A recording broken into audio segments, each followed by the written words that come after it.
What's up guys, welcome to your 41st Java tutorial, and in this tutorial, as promised, I'm going to be building 4 different objects, and these objects are going to use this tuna class, and depending on how much information they have them, they're going to use a different constructor for each one.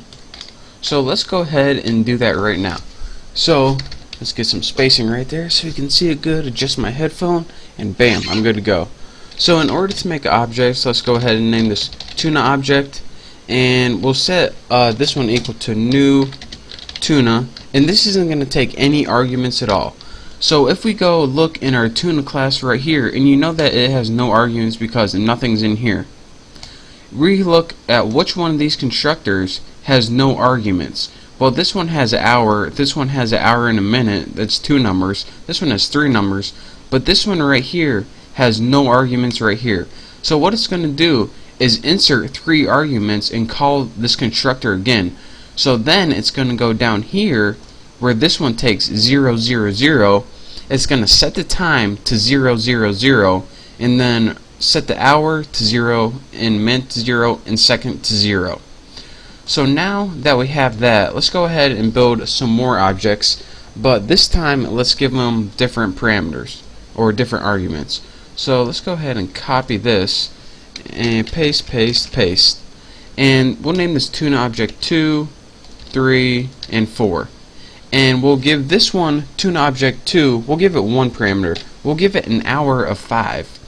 We'll give tuna object 3 2 parameters, we'll give it an hour of 5 and a minute of 13, and we'll give tuna object 4 an hour of 5, minute of 13, and seconds of like 43 or something. So for example, this one right here, it has 2 arguments, so it's going to look at this constructor right here. Is this constructor good for me? No, this has 0 arguments and I got 2, so I'm not using you. What about is this constructor good for me? Well, I got 2 numbers and this one only lets me insert 1, so I ain't using you. What about this one? Well, this has 3 and I only got 2, so I don't think so. Oh, bam, the last one's just right. I got 2, you got 2, let's use it, baby. So that pretty much what happens with these objects. That's what's going on right now. But now that we got these objects, let's go ahead and actually use them. And so let's just go ahead and print out the time. So system out printf, we'll just do a simple print format, and again this takes 2 arguments. The first argument is how you want to format it, and I want to format it, and since we're going to be using this right here, public string to military, this returns a string, so we probably want to put percent string with a new line right there, and actually new line goes this way, I believe. That would have been embarrassing. And so this one returns a string, so now we can use our tuna object and then put something like 2 military with no arguments. And what this is going to do is it's going to return our tuna object with no arguments right here. So let's go ahead and we might as well do the other ones right now while we got this nice and copied. This is tuna object 2, 3, and 4. Now let me run this and make sure I don't have any errors, and hopefully it runs right, and bam, look at this. Now the first one was object, it was just tuna object, and we didn't enter any parameters. The second one we entered a 5 for the hour and it filled in 0 for the rest. The second one we entered a 5 for hour and 13 for minute and it filled in the rest to 0. And this last one, tuna object 4, it filled in all of them for us, or actually we did it ourselves. So let me see if I can position this right, since my screen recorder is messing up again. And now let me go through one of these and show you guys exactly what it did. Not dud. Why the heck did I say that? So anyways, let's just pick one that you can understand easy. And how about tuna object 3?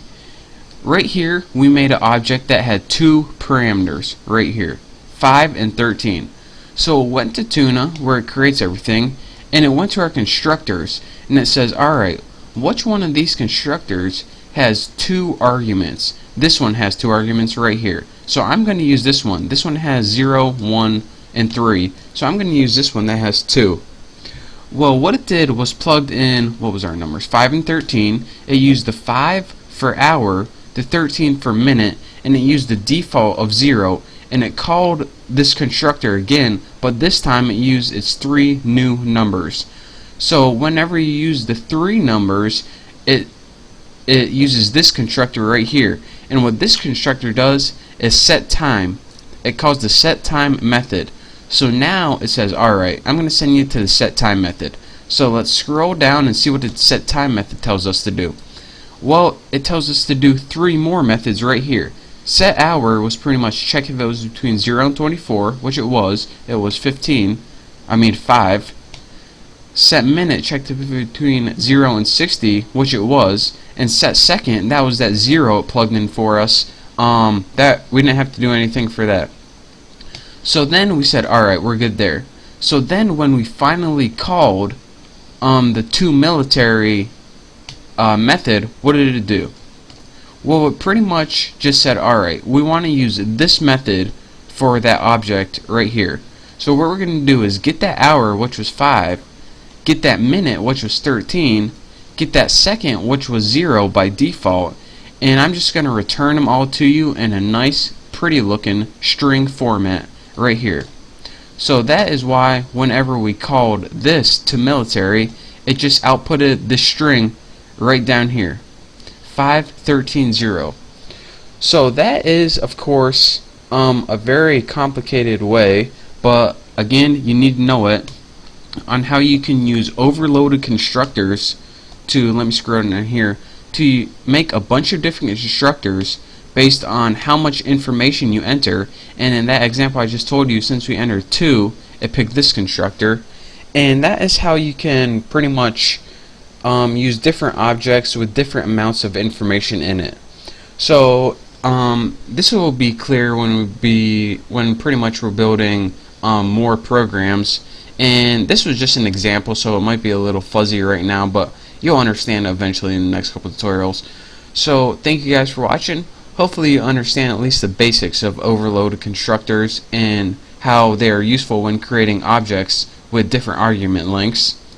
So again, thank you guys for watching. Don't forget to subscribe to my channel, and I will see you next tutorial.